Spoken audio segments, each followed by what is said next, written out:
भी मत सोचिए कि आत्मा के लिए कुछ भी असंभव है। ऐसा सोचना सबसे बड़ा अधर्म है। यह कहना कि तुम निर्बल हो, यह स्वयं के प्रति सबसे बड़ा पाप है। हम वो है जो हमारी सोच ने हमें बनाया है, इसलिए इस बात का ध्यान रखिए कि आप क्या सोचते हैं। भय और अधूरी इच्छाएं समस्त दुखों का मूल है। पुराने समय की बात है, एक राजा था। एक दिन उसके गुप्तचरों ने सूचना दी कि पड़ोसी राज्य हम पर हमला करने वाला है।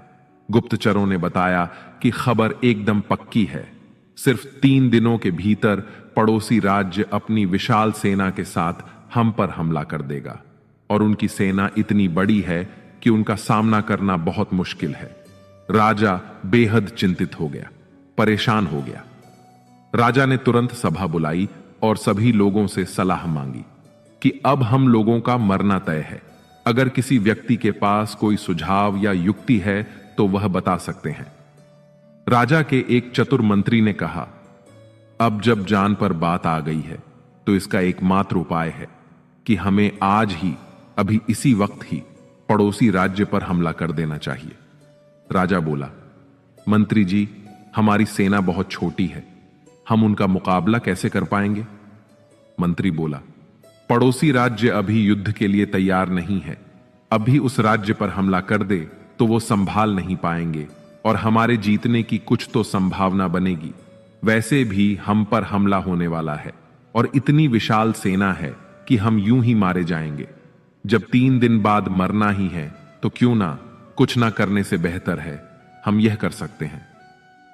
राजा को यह बात सही लगी। उसने तुरंत अपनी सेना को तैयार होने का आदेश दिया और उस राज्य के नागरिक भी सेना के साथ जुड़कर युद्ध में चले गए। पड़ोसी राज्य जो था, वहां तक पहुंचने से पहले एक पुल पार करना होता था। जैसे ही वह सेना पुल पार करके उस राज्य में घुस गई तो राजा ने कहा, हम अपने पड़ोसी राज्य में घुस चुके हैं। ये जो पुल है, इस पुल को जला दो। और पुल जलाने के बाद सेना को बोला, हमारे पास में अब और कोई विकल्प नहीं है सिवाय लड़ने के।